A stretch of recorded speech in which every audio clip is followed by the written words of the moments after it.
queridos, muita alegria, mais um encontro para meditarmos na Palavra de Deus, mais um encontro para que Deus fale aos nossos corações. E hoje eu estou trazendo um tema dentro dessa playlist que nós fizemos vídeos, sobre relacionamentos perigosos. E alguns desses relacionamentos perigosos estão ligados à nossa capacidade de a nossa natureza carnal de nos auto-sabotar, Mas o tema que eu vou trazer, apesar de estar incluído nisso, ele vem na contramão disso, que é exatamente a restauração que Deus faz em mim, faz em você por meio de Jesus Cristo. Deus nos restaura.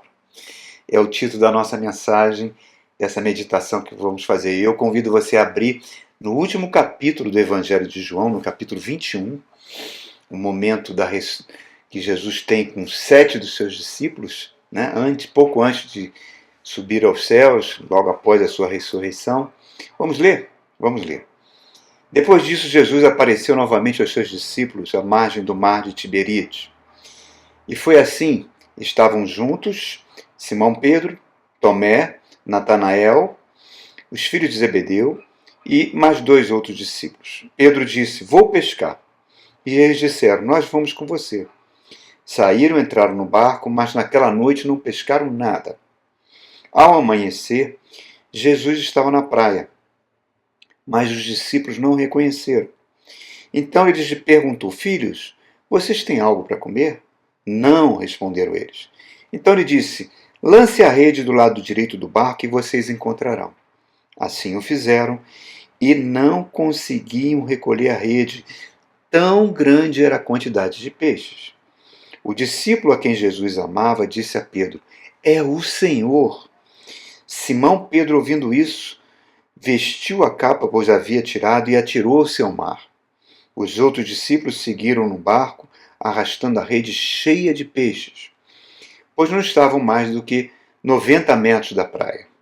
Quando desembarcaram, viram uma fogueira de brasas vivas, com peixes sobre elas, e um pouco de pão. Disse-lhe Jesus: "Trago algum dos peixes que vocês acabaram de pescar." Simão Pedro entrou no barco e arrastou a rede para a praia. Estava cheia de 153 grandes peixes.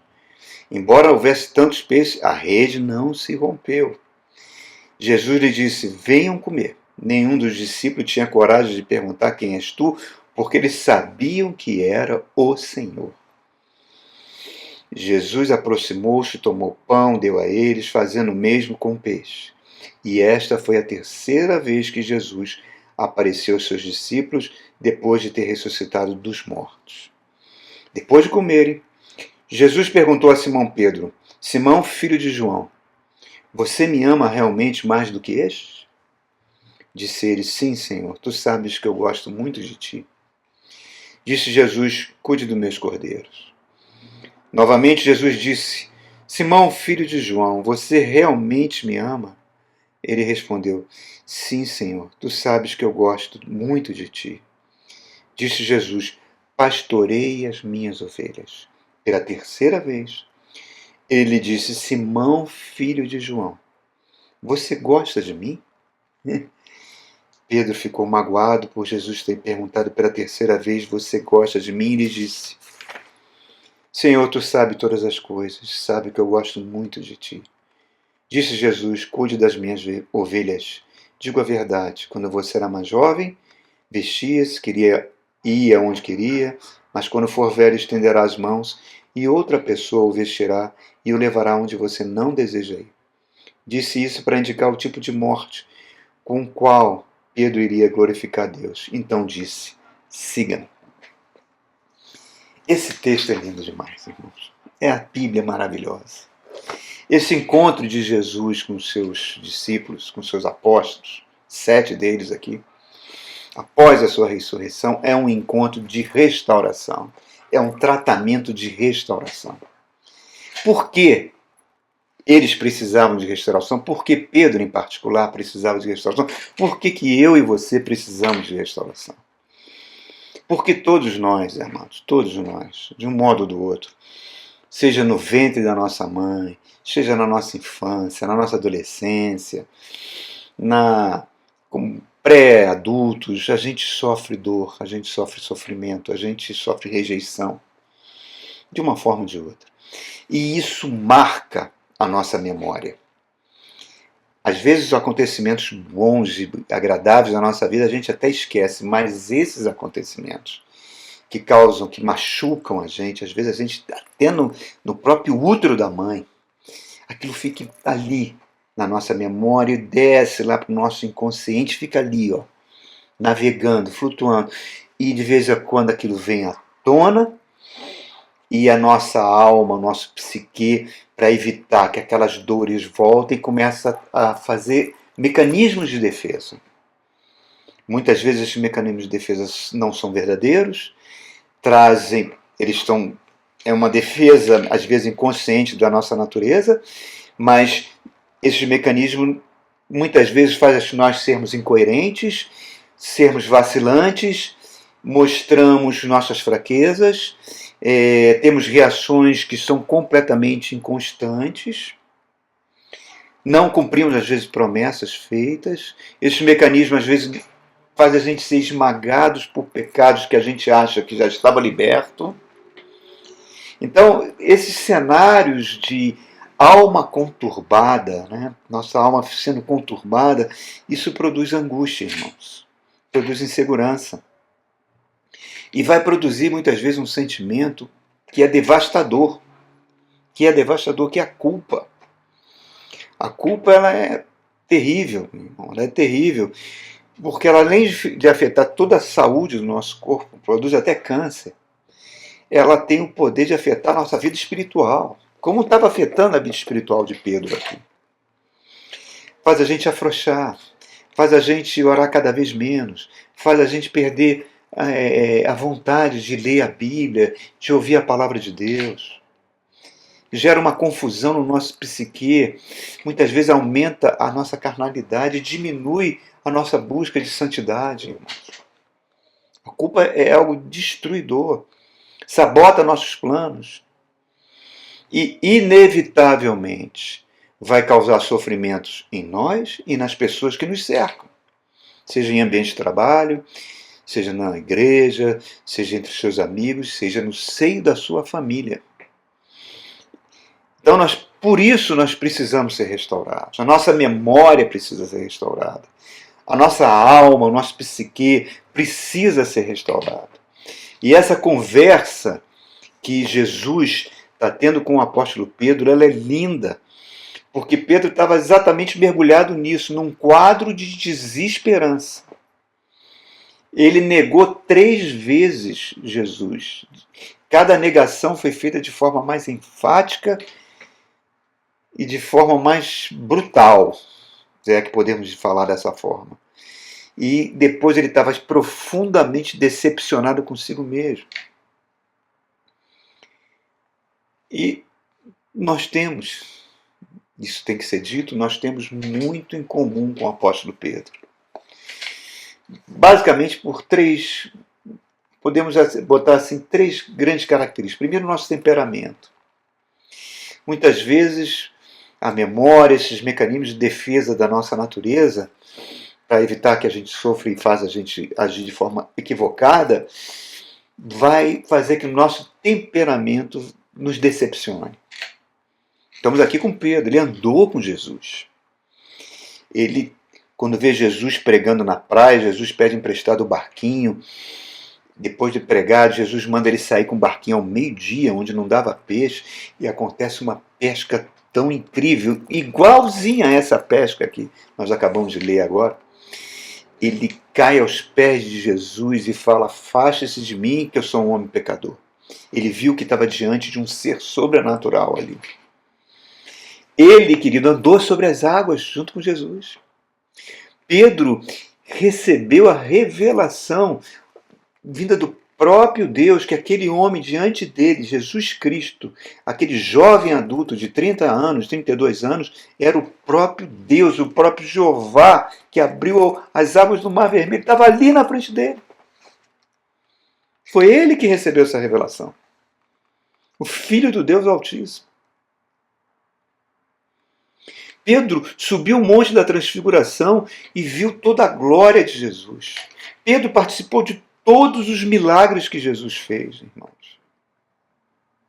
E quando chega no capítulo 13 desse Evangelho de João, quando Jesus está preparando os discípulos para a sua morte, Pedro se levanta no meio dos discípulos e fala: eu vou dar a minha vida por ti. Todos podem te abandonar, mas eu não vou te abandonar. E Jesus fala: Pedro, você não sabe o que você está falando. O próprio Satanás pediu para peneirar você, Pedro. Você vai me negar.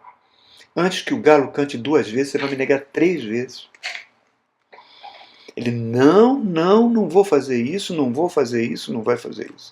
Como nós somos parecidos com Pedro, irmãos. Como nós somos parecidos. O nosso temperamento faz a gente ter rompantes incontroláveis. O nosso temperamento faz a gente ter os nervos, às vezes, em situação de desconforto, à flor da pele. O nosso temperamento nos trai, irmão. Faz a gente desistir fácil, faz a gente se cansar. Nós somos seres cheios de contradição. O pecado fez isso com a humanidade. Deus não nos fez assim, mas o pecado fez isso.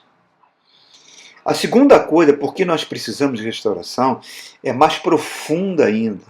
Porque o nosso caráter, ali é o temperamento, o problema agora que eu vou falar é mais profundo. O nosso caráter nos decepciona. É uma decepção muito pior, muito mais profunda, atinge o âmago do nosso ser, a essência do nosso eu. Reparem, os mecanismos de defesa, né, para evitar sofrimento que a nossa natureza carnal faz, às vezes leva a gente a mentir. Pedro mentiu. Faz às vezes invejar, faz a gente ser fraco numa tentação, seja de qualquer natureza. Tentação sexual, tentação de dinheiro, tentação de comer demais, enfim, qualquer uma que você imaginar, irmãos. Às vezes, repare, Pedro quando chega para Jesus e diz, eu não vou te abandonar, ele estava sendo sincero, ele estava sendo honesto consigo mesmo. Ele não estava falando de forma falsa, ele realmente cria que ele não ia abandonar, mas ele não se conhecia, não conhecia o seu caráter. Por isso que o salmista, no Salmo 139, fala, Senhor, sonda-me, vê se há em mim algum caminho mau e guia pelo caminho certo, caminho reto. Porque nós não nos conhecemos, irmãos. Nós não conhecemos o que tem lá no nosso âmago do nosso ser, no nosso id, na nossa subconsciente, que já sofreu tantas coisas. E como nós vamos reagir numa situação de perigo, numa situação de medo, quando somos confrontados. Aqui ele foi confrontado. Pedro confiou na sua natureza humana, confiou, eu não vou te trair, confiou na sua coragem.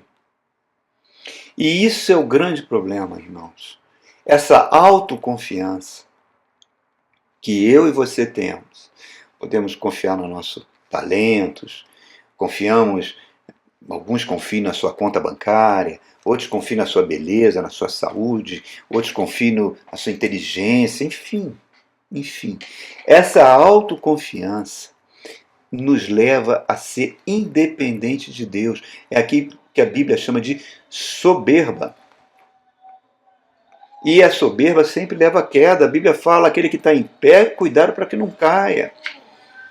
O objetivo de Satanás, irmãos, não é fazer você pecar. O objetivo de Satanás é que você viva de forma independente de Deus. Porque quando você confia na sua natureza, é tudo que o diabo quer. Porque é aí que você vai cair, é aí que você vai ser escravizado.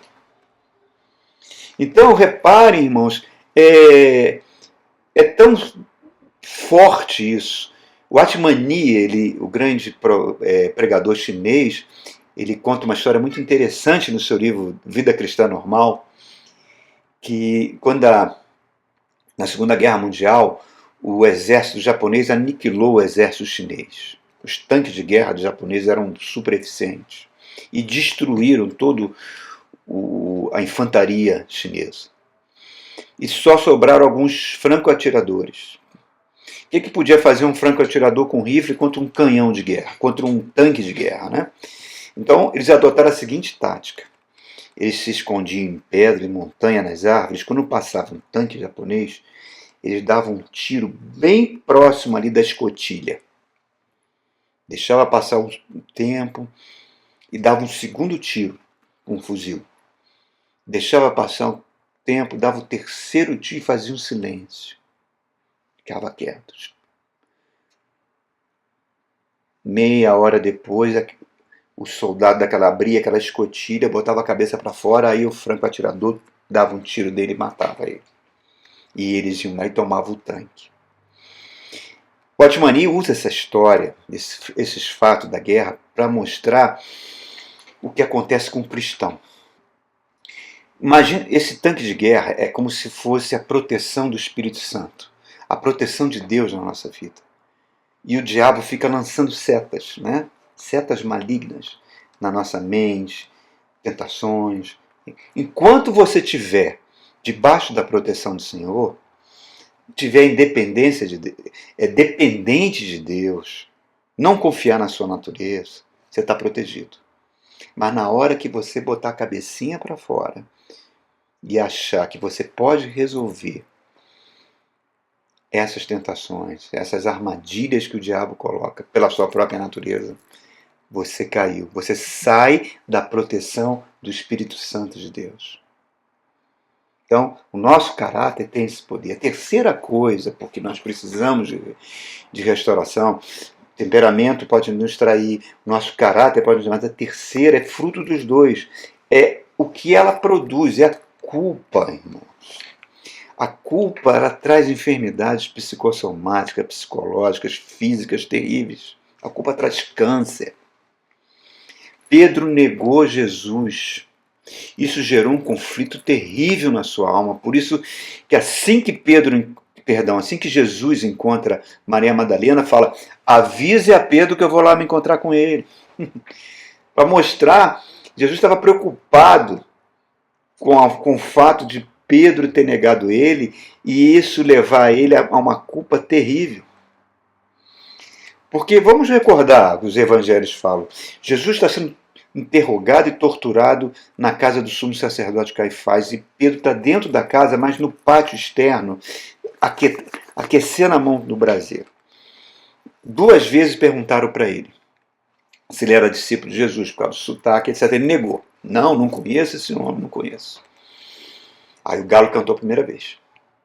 Quando Jesus sai amarrado para ser levado lá para o pretório romano, diante de Pilatos, Jesus passa na frente de Pedro, na hora que a empregada chega para Pedro: você é discípulo dele.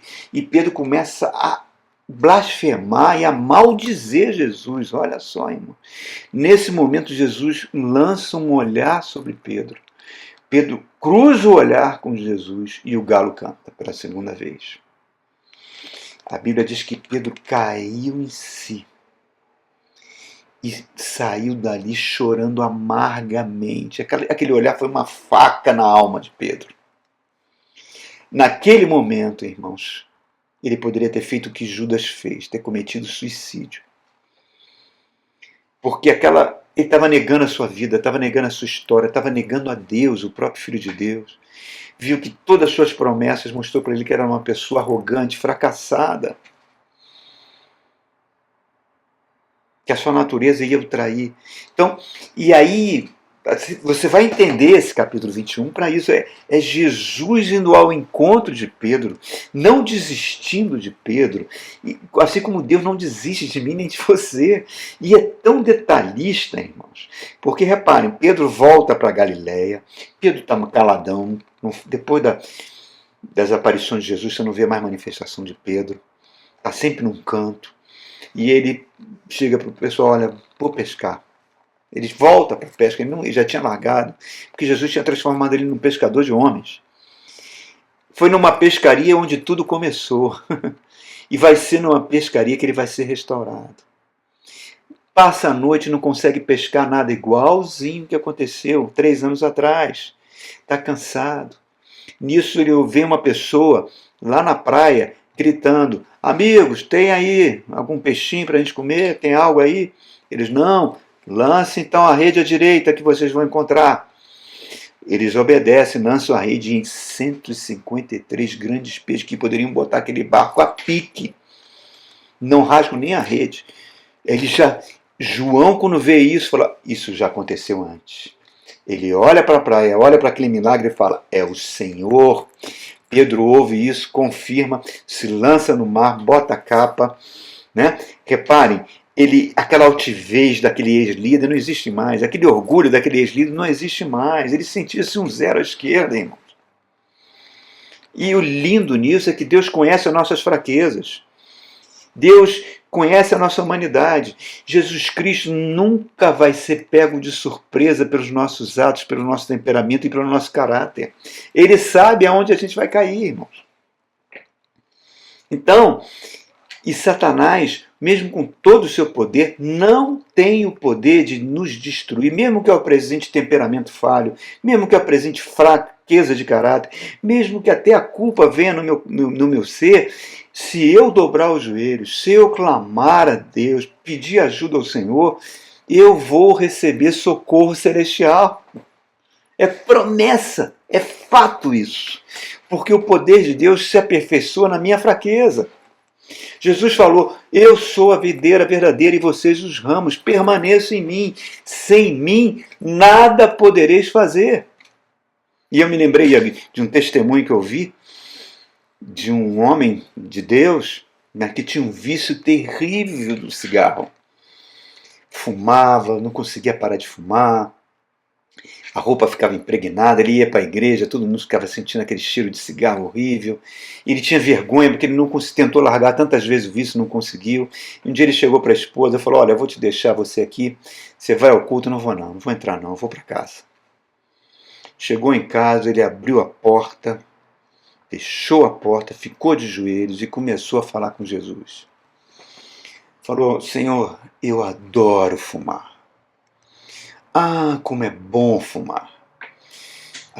Aquela fumaça, aquilo me acalma, aquela nicotina me dá um prazer tão grande, Senhor.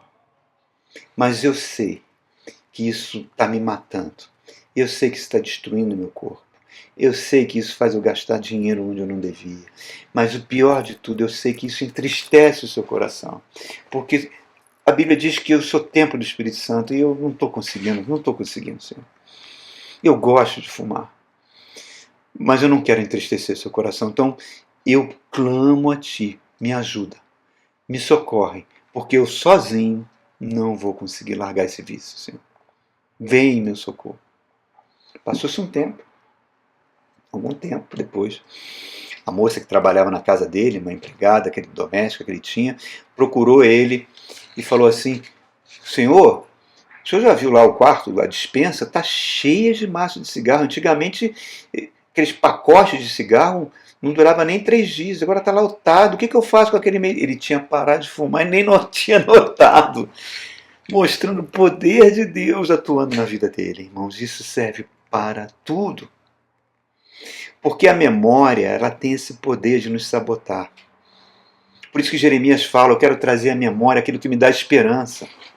Só que nós estamos agora numa situação muito melhor.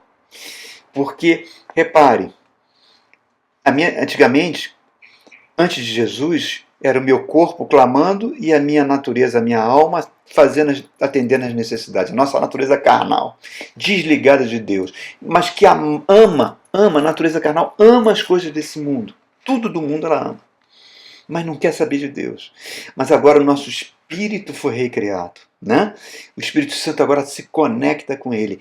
E é o nosso espírito que a Bíblia chama de homem interior que está agora tentando governar o nosso ser. É por isso que a gente permanecendo em Jesus, como ele fala, o Espírito Santo vai poder nos restaurar, vai entrar em ação. Eu convido você a ler aqui um trechinho de Gálatas, capítulo 5, o único versículo 17 fala uma coisa fantástica aqui. Fala assim: Pois a carne, quer dizer, a nossa natureza, deseja o que é contrário ao espírito, e o espírito o que é contrário à carne. Eles estão em conflito um com o outro, de modo que vocês não fazem o que desejam. Então é exatamente isso. A nossa natureza não quer saber das coisas de Deus, quer as coisas do mundo, ama. E toda a desgraceira e toda a morte que ela traz junto. Mas o espírito quer controlar o nosso ser. E o Atmani conta outro caso muito interessante no Vida Cristã Normal, que ele teve que fazer uma visita a uma pessoa extremamente difícil e desagradável, que tinha um temperamento horrível, que falava mal de todo mundo, e toda vez que ele ia na casa dessa pessoa, ele saía de lá pesado, arrasado, porque ela não parava de falar mal, de fazer fofoca, era um horror. Mas ele tinha que visitar aquela pessoa. E aí ele entra no quarto e fala assim: eu não suporto ir na casa dessa pessoa, eu não suporto. Eu saio de lá, ela tem um hábito horrível e eu tenho que ir lá visitar ela, Senhor. Senhor, por favor, toma conta dessa visita, porque para que ela não seja tão desagradável. E ele fala que durante 5 minutos já na casa dessa pessoa, ele sentia vontade de sair correndo. E ele foi lá, visitou essa pessoa e ficou 3 horas na casa dessa pessoa e não sentiu o tempo passar. Saiu de lá super leve, super alegre. Pergunta, aquela pessoa mudou? Estava gente boa falando coisa. Não, ela continuava sendo maledicente, falando aquele monte de coisas horrorosas. Mas aquilo não afetou o Atmani. Por quê? Porque ele pediu para o Espírito Santo interferir na sua natureza. Esse é o segredo, irmãos. Nós não temos como enfrentar essas coisas. O Espírito Santo quer dominar a nossa natureza, subjugar a nossa natureza carnal, para que a natureza de Cristo prevaleça. Né? Aí é ele, o Espírito Santo, que tem que enfrentar a carne, não nós, irmãos. Então, aí nós estamos diante, então, agora no texto sagrado, chegando ao nosso texto, nós estamos diante de 3 perguntas que Jesus faz. Lembra, o diálogo foi em aramaico, mas ele foi escrito no grego koiné. E no português a palavra aparece como amas, mas no grego koiné o amor, os verbos no grego, têm significado diferente do amor. Então Jesus chega na primeira vez e fala: tu me agapis. Agapis é um amor de Deus. É um amor desinteressado. É um amor que só quer o bem. Ele pergunta: Pedro, tu me agapis? E Pedro fala: não, Senhor, mas eu gosto de você. Quer dizer, eu te filos. Vem de Filadélfia, vem de fraternidade. É um amor humano. Jesus está tentando ali pegar aquele líder que estava com a liderança desmoronada, que estava se sentindo um covarde, um mentiroso por ter negado Jesus, totalmente destroçado na sua capacidade de liderar. E Jesus estava tentando trazer a reputação dele de volta. E Satanás é mestre em destruir reputação, irmãos. Ele usa as fake news que nós estamos vendo aí, que fala mal de um, de outro, arrasa, espalha aquilo nas redes sociais, então as pessoas pensam que é verdade. É um horror isso. A pessoa não tem nem como se defender. E ele é mestre de trabalhar com essas coisas. E muitas vezes a gente é alvo de calúnias, de mentiras, que a gente fica, meu Deus, como é que isso surgiu? Se isso acontecer, irmãos, não se defenda. Entregue na mão do Senhor, porque Ele vai nos defender. Então essa é a primeira pergunta. A segunda pergunta, Jesus volta a tocar, novamente ele usa o verbo ágape, o verbo do amor de Deus. Tu me agapes, tu me amas, Pedro. E Pedro responde: eu gosto de ti, sim, Senhor, eu te filo. Ele não fala ágape, ele fala: eu não tenho condição de te amar como tu me amas. Jesus estava restaurando a alma de Pedro, é uma segunda restauração. É como se ele dissesse: eu sou fraco, ajude-me nas minhas fraquezas, Senhor. E somente Cristo pode fazer isso, irmãos. Cristo é somente Ele que pode atuar na minha memória, nas dores do meu passado. Ele não vai apagar as dores no meu passado, mas agora ele pode interferir nos nossos mecanismos de defesa para que eles não sejam mentirosos, para que eles não firam as pessoas. E aí eu me lembro de um outro testemunho contado por uma mulher de Deus, interessantíssima. Acho que ela foi atender uma mulher num gabinete. E essa mulher cristã, frequentava a igreja, falou para ela assim: olha, eu sou cristã, mas de vez em quando acho que um espírito de pombagira vem e eu acabo fazendo um monte de devassidão sexual, acabo tendo uma vida sexual totalmente promíscua. Isso me envergonha, me deixa péssimo. Aí ela começou a conversar com essa senhora, né? E ela foi abrindo o coração, ela foi falando: olha, mas alguma coisa aconteceu na sua infância. Ela falou assim: meus pais me deixavam sozinha com meu tio em casa e meu tio me violentava, fazia práticas sexuais comigo novinha, com 8, 9, 10 anos de idade. Aí eu acho que é isso que me desequilibrou, e eu, às vezes, isso é mais forte do que eu. Aí ela começou: vamos orar, irmã. Quando ela está orando, o Espírito traz uma revelação que só ele podia dar, nenhum psiquiatra poderia dar. Ela chega para a mulher: olha, o que o seu tio fez é terrível, é um crime, ele é criminoso, é um pedófilo. Isso é horrível, provoca coisas terríveis, mas tem outra coisa que o Espírito está me mostrando aqui. Você, depois de um tempo, passou a gostar do que ele fazia.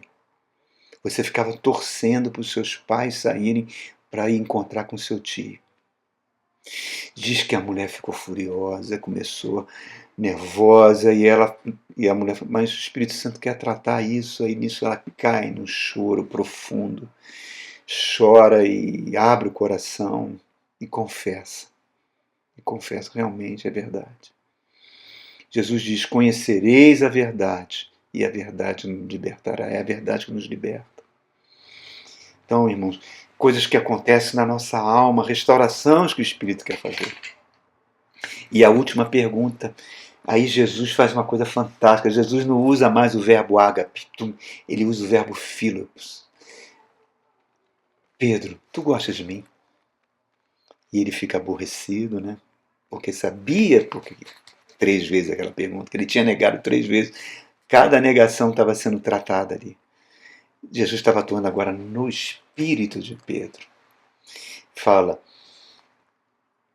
e ele aceita, Jesus aceitou o amor incompleto, falho de Pedro, para restaurá-lo.